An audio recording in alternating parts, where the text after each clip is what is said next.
My name is Sarah. I'm 36 years old. I teach high school English in Denver, Colorado. I've been teaching for 12 years, and in that time I've read a lot of stories. I thought I understood what a story was. A beginning, a middle, an end. The part where everything changes. What I didn't know was that the part where everything changes doesn't always arrive the way you expect. Sometimes it arrives on a Monday morning in the form of a phone call from a number you don't recognize. I want to say something before I start. The woman who called me that morning, I didn't know her name, I didn't know her voice. She had never been mentioned, not once in 8 years of marriage. And yet by the time we hung up 2 hours later, she was the only person in the world who fully understood what I was going through, because she was going through exactly the same thing, because we had been married to the same man. Michael and I met when I was 27. He was charming in the way of someone who has learned how to make every person in the room feel seen. Unhurried, focused, he remembered things. He asked follow-up questions. He was the kind of man who made you feel, without ever saying it, that you were the most important person in his world. I now understand that he had a great deal of practice at exactly that skill. We got married when I was 29, 8 years together. A house in Denver, a dog named Pepper, a garden I'd been building for 4 years. We hadn't had children, something we'd both said we were unsure about, and then quietly let go of over time. Our life was steady and warm and, I believed, honest. He traveled for work regularly, 3 or 4 days every 2 weeks. He worked in logistics. The travel had been part of the deal from the beginning. I never questioned it. There was no reason to. There were things I noticed over the years, small things. He rarely picked up the phone in front of me if he could avoid it. He stepped outside or waited until I was in another room. He said he found phone calls stressful. I believed him. Once his phone fell out of his pocket, and I saw a contact listed simply as C. I asked who it was, and he said it was a colleague. These weren't red flags to me. They were just him, the private, contained version of him I had learned to love. It was a Monday morning in November. Michael had been away for 4 days, a pattern he kept every second and fourth week of the month, like clockwork. He was due back that afternoon. I was grading papers at the kitchen table when my phone rang. Unknown number. I almost didn't pick up. I nearly let it go to voicemail. I think about that sometimes, the version of my life that would have continued if I had. She said her name was Catherine. Her voice was steady and careful, the voice of someone who had been rehearsing this moment for a long time. She said she was calling because she didn't know what else to do. She asked if she was speaking to Sarah. I said yes. And then I waited for her to tell me something I could understand. She said, "I think we're married to the same man." I didn't speak for a long time. She waited. She said his name, my husband's name. Then she said she lived in Phoenix, Arizona, that they had been married for 6 years, that his name there was Michael too, that he came to her every second and fourth week of the month, that he was due in Phoenix that afternoon. I put the phone down on the table without hanging up. I could hear her breathing through the speaker. I walked to the kitchen window and looked out at the garden I had been building for 4 years, the roses Michael had helped me plant, in the 3rd year, and I tried to understand how something so real, this garden, this house, this life, could exist inside a marriage that was apparently only half of what I had believed it was. I picked the phone back up. Catherine and I talked for 2 hours. We compared everything, his habits, his phrases, the particular way he laughed at something he found genuinely funny, the trips, the excuses. She had a wedding photo where he wore the same suit he wore in ours. Because it was the same suit, he had bought it once and worn it twice at 2 different weddings, 2 years apart. She told me about her wedding ring, a plain gold band, slightly wider than average. I looked down at my own hand. I said, "Does his have a small scratch on the inside of the band, like a manufacturing mark?" She was quiet for a moment. Then she said, "Yes." It was the same ring. He had been taking it off at one house and putting it on at the other for 6 years. 6 years. He had married Catherine 2 years into our marriage. She didn't know about me. I didn't know about her. He had organized his life into 2 separate halves, 2 cities, 2 houses, 2 wives, and moved between them with such precision that neither of us had caught a single inconsistency. Not one. Because the care required for that kind of deception isn't the carelessness of someone who made a terrible mistake. It is architecture, it is deliberate, it is sustained, and it requires real effort every single day. I asked Catherine how she had found me. She said she had found a photo.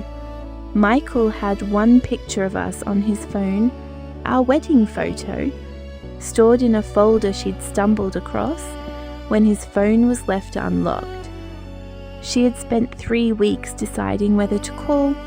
She almost talked herself out of it a dozen times.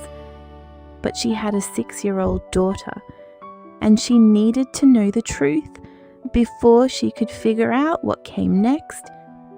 I was quiet when she said that. A 6-year-old daughter. I asked her name. She said Lily. I thought about Michael with a child. Michael, who had told me for years that he wasn't sure he wanted children, who had held that question carefully open between us, never pushing one way or the other. I understand now why that was useful to him.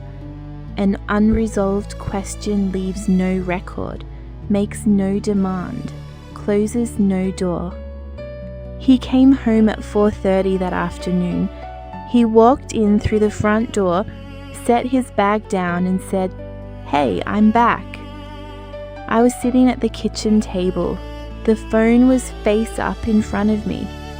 I looked at him for a long time without speaking. He sensed something immediately. He said, "What's wrong?" I said 2 words. I said, "Catherine called." He didn't move. He stood in the doorway for what felt like a very long time. He didn't ask who Catherine was. He didn't say he didn't know what I meant. He just stood there very still, and something left his face. Some performance, some maintenance, something he had been holding in place for a long time. And underneath it was just a person standing in a doorway who had run out of road. I asked him one question, just one. I said, "Was any of it real?" He said yes. He said all of it was real. He said he loved me. He said those words. He said he loved Catherine too, that he had never been able to choose, that he had tried to end one and couldn't, that he had lived this way because he couldn't see another way to live. I sat with that. The love was real. the architecture of the lie was also real. Somehow both of those things were true at the same time. I told him to leave that night. He didn't argue. He packed one bag and walked out the door. I sat in the kitchen until it was dark. Then I called Catherine back. We talked for 3 more hours. We cried together at some point. We also laughed at something. I don't even remember what. The laugh surprised both of us. But grief does strange things. To people who are sitting inside something they can't yet fully understand. The legal process was long and strange. Bigamy is a crime in both Colorado and Arizona. Michael was charged. What I will say is that there is no clean way to undo 8 years of a marriage. That was also technically a crime. Every document, every joint account, every assumption I had made about my adult life had to be re-examined. It was the most exhausting administrative experience I have ever had. And that almost makes me laugh when I say it like that. Catherine and I kept talking after everything fell apart. It was strange at first. We both felt that. There was an awkwardness in being connected to someone through the person who had betrayed you both. But we also had something no one else in our lives could fully understand. We had been inside the same lie, from different angles. That creates a kind of intimacy you cannot manufacture. Here is a thing I did not expect. Catherine became my friend. Not immediately, not without complication, but over the following months, she became the person I called when I didn't know how to explain something to the people around me, because she was the only one who didn't need it explained. She already knew. She had stood in the same doorway, holding the same weight, looking at the same empty space where a life used to be. I've met Lily once. She's 7 now. She has his eyes and nothing else of him that I could see. She called me Sarah and showed me a drawing she'd made of a horse. She had no idea who I was or what any of it meant. I sat with that, the way children carry none of the weight of what adults do to each other. She was just a child showing someone a drawing of a horse, and that was somehow the most quietly healing thing that happened to me that year. Psychologists who study men who maintain double lives over long periods describe something called dual identity, not a split personality in the clinical sense, but a deliberate construction of 2 completely separate selves, each authentic within its own context. The person doesn't experience themselves as lying exactly. They experience themselves as existing, fully, genuinely in 2 different places. The cruelty isn't in what they feel, it's in what they never consider. That the people inside those lives are real, and we're not given the choice. What I understand now is that the question, was he a good husband, has 2 answers, and both of them are yes. He was a good husband to me. He was a good husband to Catherine, present, attentive, loving in the day-to-day. He was just not honest. And the specific cruelty of being loved well and deceived completely at the same time is that it makes you question whether love and honesty are even the same thing. They're not, and that is one of the hardest things I have ever had to sit with. I still live in Denver. The garden is still there. I kept the roses. Some days I think about pulling them out and planting something new. Some days I think they're just roses. They had nothing to do with any of it, and the world is complicated enough without getting rid of perfectly good roses. I still teach English. I still ask my students to read carefully, to notice what a story doesn't say as much as what it does. I think I understand why that matters more than ever. I want to ask you something I've been sitting with for a long time.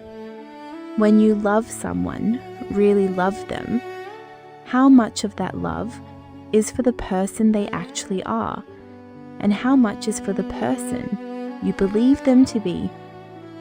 I don't know the answer. I've thought about it for a long time now. Maybe the love is always real regardless. Maybe what changes is only your understanding of what you are loving. I'd like to know what you think. Leave it in the comments. I'll read everyone. Before you go, I want to say something about trust. Not about betrayal, not about what was done, about trust itself. Trusting someone with your life, your actual daily, ordinary life, is one of the quietest forms of courage there is. It doesn't feel like courage when you're doing it. It just feels like love.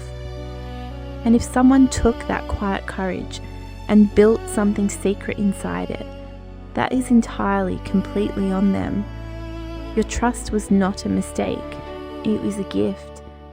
That it was misused says everything about them and absolutely nothing about you. Thank you for being here.